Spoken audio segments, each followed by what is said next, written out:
You're watching Dukascopy TV. I'm Elaine Stenson and I'm joined in the studio now by Luzius Wasescha, who's president of the Diplomatic Club of Geneva. Luzius, you're very welcome today. Thank you very much. Now, you've worked extensively with the World Trade Organization. Can you tell me a bit about your role with them?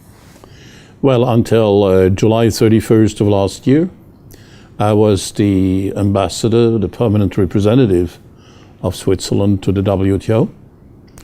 Now I'm in retirement, chairman of the Diplomatic Club and special advisor of the Swiss government to implement a customs agreement between Georgia and Russia that we helped to finalize. This was the last big obstacle for the Russian Federation to accede to the WTO. So can you tell me some of the biggest trade issues that are facing the WTO at the moment? Let's consider the WTO organization as an organization with 4 different pillars. The first pillar is the management of the trade agreements that were negotiated in the Uruguay round between 86 and 94. Then you have a dispute settlement mechanism, which is quite automatic and compelling. Then you have the monitoring of trade policies of members and the monitoring of the overall trade policy. And finally, you have negotiations. Okay. The so-called Doha round. And how is fair trade, the subject of fair trade, how is that doing at the moment? You know, in multilateral areas, including in the WTO, it's all a question of terminology. If you talk about fair trade in the US, they understand that they are fair and the others are unfair.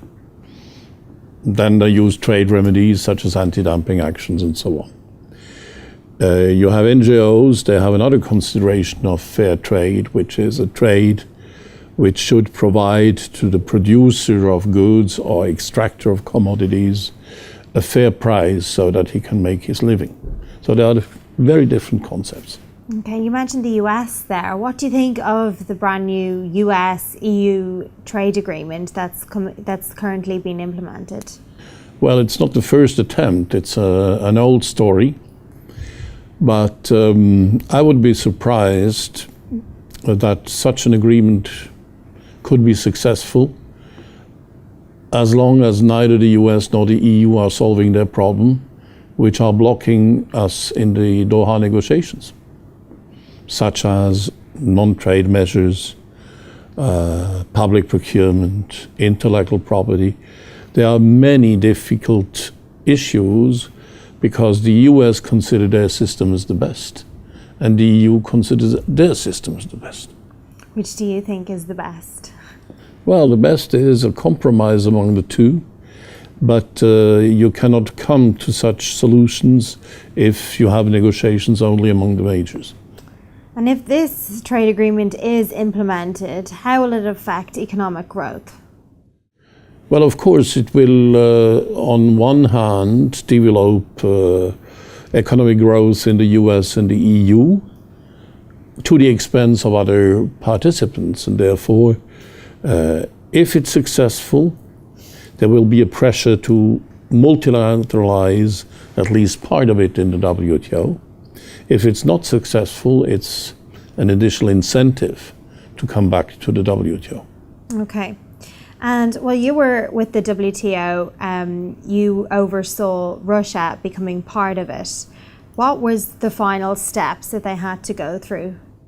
Well, you know, an accession negotiation is on one side a systemic one where you buy into the existing rules. You have to accept what others have negotiated. That's already difficult, especially for a proud country like Russia.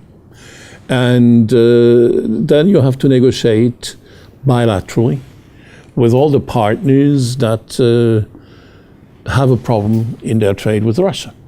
So my Russian friends were very upset when tiny Cambodia asked them to make concessions with a trade volume of $300,000. But that's the game. And I told my colleagues in Russia listen, that's the price to enter. It's the only occasion a small guy has a possibility to get something from you. And what are the other countries that might be joining?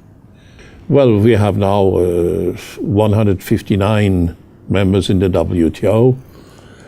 Big trading nations outside the WTO are especially Arabic countries, but countries in difficult political environments such as Iran, such as Iraq, such as Syria. These are not members yet of the WTO, but otherwise all the big players in trade are members of the WTO. And is it their political situations that prevent them from joining? Yes. I mean, you need a consensus for a country to join, and there is no readiness in the US, especially in the US, or from the side of Israel, to let these countries in now. Would it benefit them, I mean the civilians, to become a member of the WTO? Yes, because the membership has two essential functions.